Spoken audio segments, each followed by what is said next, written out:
Hello again, and welcome back. For many who adhere to a futurist eschatology, Acts 1 9 to 11 serves as a foundational text, often cited as an unequivocal guarantee of a distant bodily return of Jesus. The passage describes Jesus' ascension, quote, "And when he had said these things, as they were looking on, he was lifted up, and a cloud took him out of their sight. And while they were gazing into heaven as he went, behold, two men stood by them in white robes and said, 'Men of Galilee, why do you stand looking into heaven? This Jesus who was taken up from you into heaven will come in the same way as you saw him go into heaven.'" However, a closer examination of this passage, particularly when read in conjunction with other biblical texts, reveals significant challenges to this common futurist interpretation. So let's explore these challenges by focusing on the pervasive theme of imminence in the New Testament eschatology, a nuanced understanding of in like manner, and the profound symbolic significance of clouds in biblical theology. Perhaps the most potent challenge to a distant futurist reading of Acts 1 9 to 11 comes from the sheer volume of time statements found throughout the Gospels and epistles. These passages repeatedly declare the nearness and imminence of Christ's return, often limiting its fulfillment to the generation contemporary with Jesus and his apostles. So please consider these powerful affirming texts. Matthew 10:23, quote, "Truly I say to you, you will not have gone through all the towns of Israel before the Son of Man comes." Matthew 16:28, "Truly I say to you, there are some standing here who will not taste death until they see the Son of Man coming in his kingdom." Matthew 24:34, quote, "Truly I say to you, this generation will not pass away until all these things take place." And all these things include Jesus' return.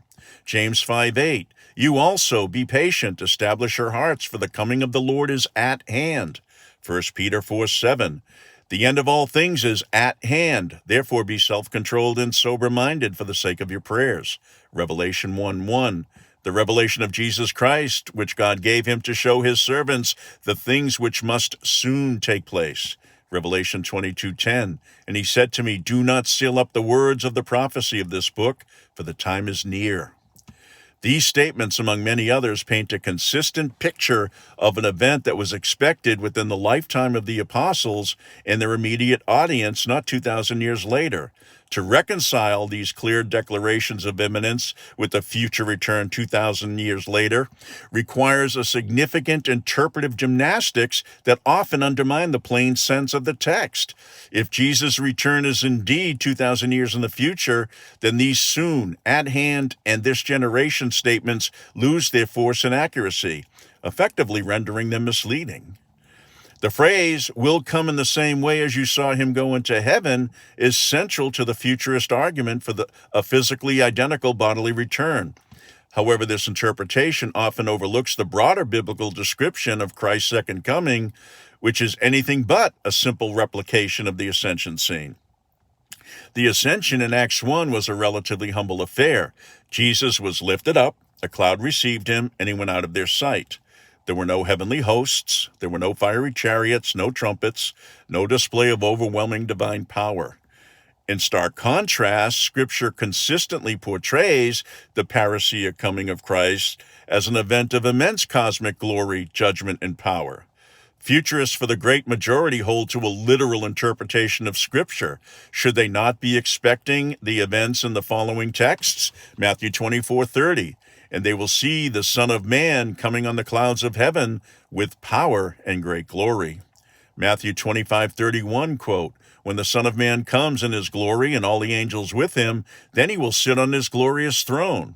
Revelation 19:11-16 describes Christ riding on a white horse, leading heavenly armies, with a sharp sword, and treading the winepress of the wrath of God. These descriptions present a monumental, awe-inspiring, globally impactful event that bears little resemblance to the quiet, localized ascension witnessed by a handful of disciples. And if in like manner meant an identical physical return in similar circumstances, then the profound glory accompanying angels and majestic imagery associated with the parousia would be conspicuously absent. Now, this discrepancy strongly suggests that in like manner refers to a shared characteristic or mode rather than an exact physical replay. And the key to understanding the manner of his return lies in the recurring symbol of the cloud. Acts 1:9 explicitly states, "And a cloud received him out of their sight." This detail is not incidental. It provides a crucial link to how his return is described elsewhere. Revelation 1:7a declares, "Behold, he is coming with clouds, and every eye will see him, even those who pierced him." The parallel here is striking. Both the ascension and the return are intimately connected with clouds. Now, throughout Scripture, clouds are consistently associated with the presence, the glory, and the manifestation of Yahweh and Jesus. Consider these examples: Exodus 13:21, 19:9, and 40:34. The pillar of cloud guiding Israel, covering Mount Sinai and filling the tabernacle, signifies God's tangible presence and glory. Daniel 7:13, quote, "I saw in the night visions, and behold, with the clouds of heaven there came one like a son of man." This seminal prophecy connects the Son of Man with clouds in a display of divine authority. Matthew 17:5, this is the transfiguration.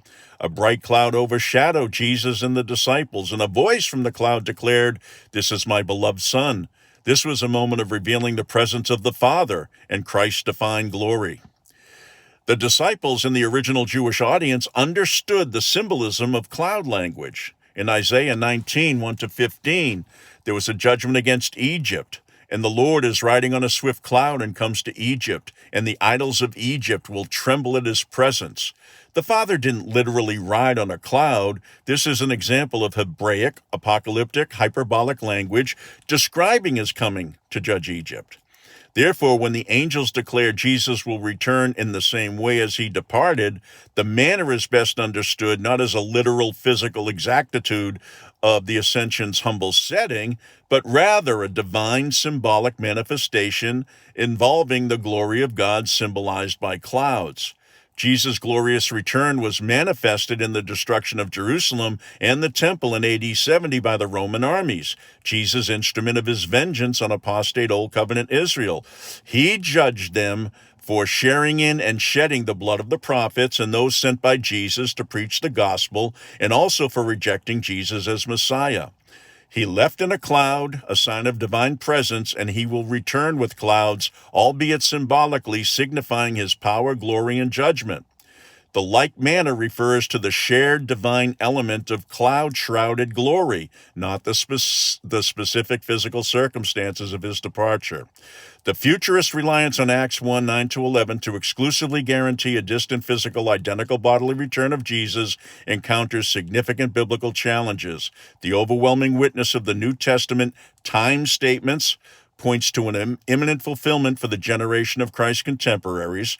Furthermore, understanding in like manner as an exact physical replay of the ascension contradicts the majestic and glorious descriptions of the parousia found elsewhere in Scripture. Instead, when Acts 1:9-11 is read in its broader biblical context, particularly regarding the pervasive symbolism of clouds as indicators of divine presence and glory, the manner of his return points to a manifestation of Christ's power and glory likened to his ascension in its divine mode, but vastly different in its scope and impact. This interpretation offers a robust counter-narrative inviting believers to reconsider the nature and timing of Christ's return through the lens of Scripture. Now, I'm going to end here. A little note, I subscribe to the channel New Covenant Apostolic Church, and I've been noticing the increase of short videos on their channel, which effectively deliver bite-sized scriptural evidence of the fulfilled eschatology position. So look for a number of increasing number of shorts on my channel. Now, I'm going to leave a link to one of their recent videos in the description. Please go ahead and check it out. God bless.